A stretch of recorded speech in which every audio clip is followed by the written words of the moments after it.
Good morning to all. Welcome to Zems International School. Myself Shivani Janakal. Today will teach you Mathematics Workbook Standard 3rd. Chapter number आपका last chapter number 14 rupees and पैसे है ना। तो चल रहा है उसके अंदर हमने रुपीज़ एंड पैसे में कुछ इंट्रोडक्शन पार्ट उसको कुछ सम सॉल्व किए थे और क्वेश्चन 1, 2, 3 आपका कंप्लीट हो चुका है। तो take your mathematics workbook and open your page number 232। Okay बच्चों, तो आज हम 232 पेज कर रहे हैं। तो उसके अंदर क्वेश्चन नंबर 4 आपको क्या कह रहा है। Now will say question number 4, which coins will you give to purchase the object given below। यानी कॉइन्स मतलब कितने कौन से परचेज करने के लिए हमें कौन से कॉइन्स चाहिए, तो पुट राइट बिलो इट, आपको उस पर टिक करने का है ना। तो देखो इसमें क्या करना है आपको। इसमें ये जो बुक है वो 9 रुपीज़ की है ना। ये तो हो गया था आपका क्वेश्चन। ये जो पेंसिल है वो 2 रुपीज़ 50 पैसा है।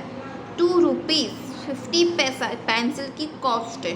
तो देखो सबसे पहले एक तो हमें 2 रुपीज़ और एक 50 पैसे की कॉइन की जरूरत पड़ेगी, तो एक तो 2 पे टिक कर दो और एक 50 पैसे पे टिक कर दो। क्लियर है बच्चों। नेक्स्ट जो काइट है वो 4 रुपीज़ 50 पैसा है, यानी कितने रुपीज़ के, एक तो 50 पैसे के कॉइन पे टिक कर देंगे हम, और हमें अब पीछे कितने बचे 4 रुपीज़, यानी 2 और 2 4 हो जाएगा। तो 2 और 2 4, 4 और 4 50। ओके, नेक्स्ट है 2 रुपीज़ यानी 4 2 चॉकलेट्स के लिए। 2 रुपीज़ 4 2 चॉकलेट्स के लिए 2 रुपीज़ चाहिए। तो आपको क्या करना है, इसमें ये जो 2 चॉकलेट्स है वो 1 रुपीज़ की है ना। तो हम क्या करेंगे, 2 रुपीज़ चाहिए तो 1 और 2। क्लियर है। 17 रुपीज़ की ये पेन है, तो कितना होगा, एक 10 रुपीज़ का कौन आ जाएगा, एक 5 रुपीज़ का कौन आ जाएगा, एक 2 रुपीज़ का कौन आ जाएगा। तो 10 और 5 15, 15 और 2 17। क्लियर है बच्चों, समझ में आया मैंने क्या किया है। क्वेश्चन नंबर 4 समझ में आया आपको, है ना। क्वेश्चन नंबर 4 क्लियर है। 2 रुपीज़ और 50 पैसे, यानी एक 2 रुपीज़ का कॉइन और एक 50 पैसे का कॉइन। 4 रुपीज़ और 50 पैसे, तो देखो हमने एक 2 रुपीज़ के कॉइन पे टिक किया, एक 50 रुपीज़ के पॉइंट पे टिक कर दिया। 2 रुपीज़ है तो एक नंबर 1 रुपीज़ पे कॉइन पे टिक कर दिया। 17 रुपीज़ है तो एक हमने 10 रुपीज़ पे टिक किया, एक 5 रुपीज़ तो एक 2 रुपीज़ पे टिक किया। क्लियर है बच्चों। ओके, नेक्स्ट पेज नंबर 233 पर question number 5, write answer to the question on the basis of price of the object. आपको प्राइस दिए उसके अकॉर्डिंग देखो, एक पेन है, पेन की प्राइस 1 पेन की जो प्राइस है वो 3 रुपीज़ है। 1 पेन की प्राइस कितनी है, 3 रुपीज़। और ये जो नेल कटर है इसकी प्राइस 10 रुपीज़ है। ये जो रूलर है इसकी प्राइस 5 रुपीज़ है। सॉप है एक, उसकी प्राइस 6 रुपीज़ है। और एक कॉम्ब है उसकी प्राइस 2 रुपीज़ है। और ये जो चॉकलेट है उसकी प्राइस 1 रुपीज़ है ना। तो सबसे पहले क्वेश्चन क्या पूछा है कि how much do 3 ball pen की कॉस्ट। हमें 3 बॉल पेन की कॉस्ट फाइंड करनी है। मेरी बात ध्यान से सुनना, हमें 3 बॉल पेन की कॉस्ट फाइंड करनी है। तो हमारे पास में 1 पेन की कॉस्ट तो हमें पता है, 1 बॉल पेन की कॉस्ट कितनी है, 3 रुपीज़। 1 बॉल पेन की कॉस्ट अगर 3 रुपीज़ है तो 3 बॉल पेन की कॉस्ट कितनी होगी, तो 3 को मैं किससे मल्टीप्लाई करूँगी, 3 से, है ना। समझ लो कि अगर 1 बॉल पेन की कॉस्ट अगर 3 रुपीज़ है तो 2 बॉल पेन की कॉस्ट 6 रुपीज़ हो जाएगी और 3 बॉल पेन की कॉस्ट 9 रुपीज़ हो जाएगी। तो 9 आपका आंसर आ गया। क्लियर है बच्चों। Okay, next question number 2, which object can be bought in maximum number for 10 rupees.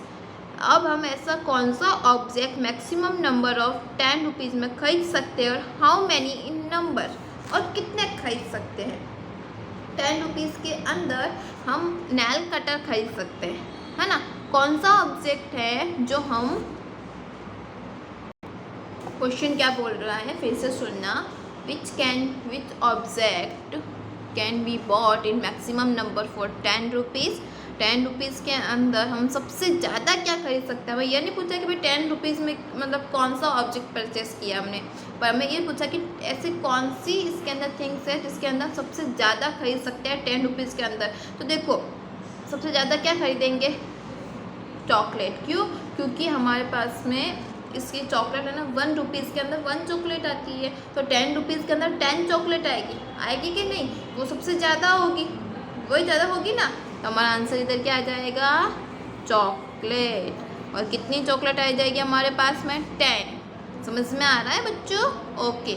How much money should be paid to buy 1 nail cutter and 1 shop. आपने कितना मनी पे किया है, एक नेल कटर खरीदा है और एक शॉप खरीदी थी। तो आओ देखो हमारे नेल कटर की प्राइस कितनी है, ₹10। एक शॉप भी ली अपने, नेल कटर की प्राइस ₹10 प्लस शॉप की प्राइस कितनी है, 6। तो 10 और 6 कितना हो गया, ₹16। कितना बच्चों, ₹16। तो आपका आ गया ₹16 प्लस ही करना था। How much money should be paid to buy 2 scale and 2 combs. समझना क्या बोल रहा है वो, कितना मनी पे करना पड़ेगा जब 2 स्केल परचेस करनी पड़ेगी और 2 कॉम परचेस करना पड़ेगा। तो 1 स्केल की अगर हमें 2 स्केल खरीदनी है तो 1 स्केल ₹5 की, तो 2 स्केल कितने की होगी, ₹10 की। सिमिलर 1 कॉम अगर ₹2 का है तो 2 कॉम कितना होंगे, उसका 4 हो जाएगा, 2 + 2 4, तो कितना हो जाएगा, 10 और 4 ₹14। समझ में आया है ना, क्योंकि हमारे पास में 2 स्केल परचेस करनी है और 2 कॉम्ब परचेस करने है ना। तो 1 स्केल की जो प्राइस है वो ₹5 है, तो अगर हमें 2 स्केल चाहिए तो 5 + 5 ₹10 हो जाएंगे। और सिमिलर 1 कॉम की प्राइस अगर ₹2 है और हमें 2 कॉम चाहिए तो 2 + 2 कितना, 4, तो 10 + 4 14। ओके।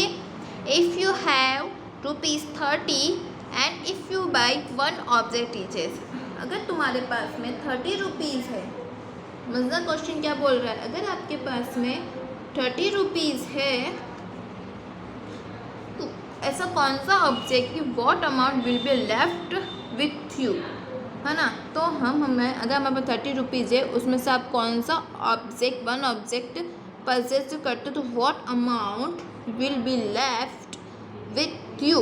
तो सबसे पहले तो आपको क्या करना है कि 10 और 3 13, देखो इन सबको पहले आप सारे जब और एक को एक परचेज करोगे तो उसके बाद में कितना रह जाएगा। तो देखो 10 और 3 13, 13 और 5 15, 15 और 6 21, सॉरी हाँ 15 और 6 कितना 21, और फिर से काउंट करो 10 और 3 13 और 5 18, 18 और 6 कितना 18 और 6 24, 24 26 27, यानी 27। हमने इन्होंने क्या बोला कि हर एक में से एक चीज़ परचेज कर लो। आपके पास में ₹30 है ना। अब जब मैंने इन टोटल का सम किया तो इन टोटल सब मिला के कितना रुपीज़ हुआ, ₹27। और हमारे पास में कितने रुपीज़ है, ₹30। तो अब हमारे पास पीछे कितने रह जाएंगे, जब हमने ₹27 का ये सब सामान खरीदा है तो हमारे पास पीछे कितना रह जाएगा, ₹3। कैसे, 30 में से 27 माइनस कर दोगे तो हमारा आंसर क्या आ जाएगा, ₹3। क्या आएगा, ₹3। Okay. If four ball pens and 2 shop are bought, तो how much money should be paid. 4 ball pen खरीदी है, याद रखना 4 बॉल पेन खरीदी है और 2 शॉप खरीदी है ना। तो 4 बॉल पेन का कितना होगा, यहाँ पे हमने निकाला ना भाई, 1 बॉल पेन का 3, 2 बॉल पेन का 6 और 3 बॉल पेन का ₹9। तो 4 बॉल पेन का कितना होगा, ₹12। तो 4 बॉल पेन का 12, नहीं तो देखो 1 बॉल पेन की कॉस्ट कितनी है हमारे पास में 3, तो 4 बॉल पेन की कॉस्ट कितनी होगी, तो 4 × 3 12 हो गया। सिमिलर 2 शॉप की निकालनी है, अगर 1 शॉप की कॉस्ट 6 है तो 2 शॉप की कॉस्ट कितनी होगी, तो 6 + 6 कितना होगा, 12। तो 12 + 12 कितना, ₹24। समझ में आया बच्चों, एकदम इजी है ना, clear. Okay.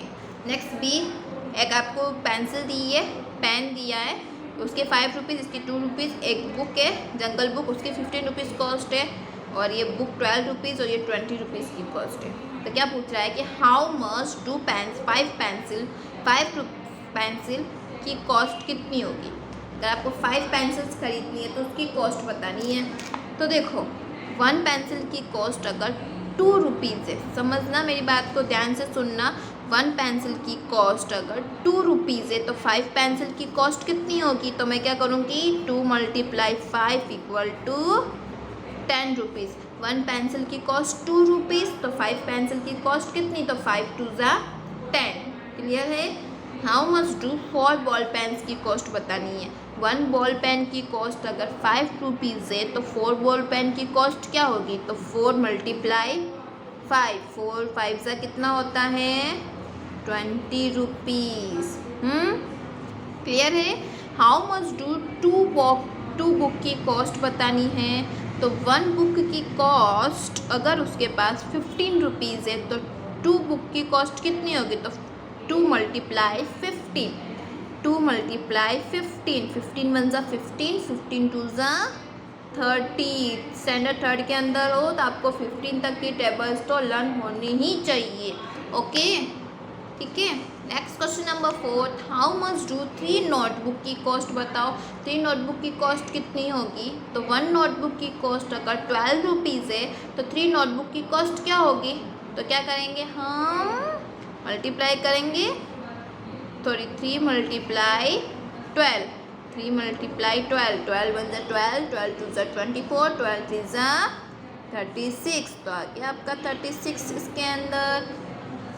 How much do 2 compass box की कॉस्ट बतानी है। 1 कंपास बॉक्स की कॉस्ट 20 रुपीज़ है तो 2 कंपास बॉक्स की 20 + 20 40 हो जाएगा। तो 2 × 20 करेंगे तो 2 × 20 = कितना, 40 rupees. Okay, what is the total number of cost of 2 pencil and 2 ball pen. समझना 1 पेंसिल की कॉस्ट 2 रुपीज़ है, 1 पेंसिल की कॉस्ट 2 रुपीज़ है तो 2 पेंसिल की कॉस्ट कितनी होगी, 4 रुपीज़ होगी। 2 × 2 कितना, 4। तो यहाँ पे मैंने लिखा 4 रुपीज़। प्लस करना ही है, हमें टोटल पूछा है तो प्लस करना पड़ेगा। 1 अब 2 बॉल पेन की बात है। 1 बॉल पेन की कॉस्ट 5 रुपीज़ है तो 2 बॉल पेन की कॉस्ट 10 रुपीज़ हो जाएगी। 5 + 5 10 तो कितना आ गया, ₹14। Okay, What is the total cost of 1 book and 2 notebook? 1 book की कॉस्ट अगर 15 रुपीज़ है, 1 बुक की कॉस्ट उसमें निकालनी है तो कितना आ जाएगा, 15। तो 2 नोटबुक की कॉस्ट फाइंड करनी है आपको। तो 1 नोटबुक की कॉस्ट अगर 12 रुपीज़ है तो 2 नोटबुक की कॉस्ट कितनी हो जाएगी, 12 + 12 24। प्लस कर लो इनको, 4 और 5 9, 2 और 1 3, कितना हो जाएगा, 24 और 15 ₹39। ओके, क्लियर है इसका। ओके, ये आपका कंप्लीट हो चुका है। अब जो नेक्स्ट है वो हम जब हमारा नेक्स्ट स्टार्ट होगा तब हम स्टार्ट करेंगे, ठीक है ना। ओके, यहाँ तक आप आपका कंप्लीट कर लेना। ओके बच्चों, अपना पूरा word do practice question number 4 5। Okay, इतना ही करेंगे हम आज। नेक्स्ट के अंदर जब हमारा बॉर्डर कैलकुलेशन रुपीज़ और पैसे को कन्वर्ट करना बताएंगे। ओके बच्चों, ठीक है। ओके बच्चों, हाँ bye, have a good day, thank you.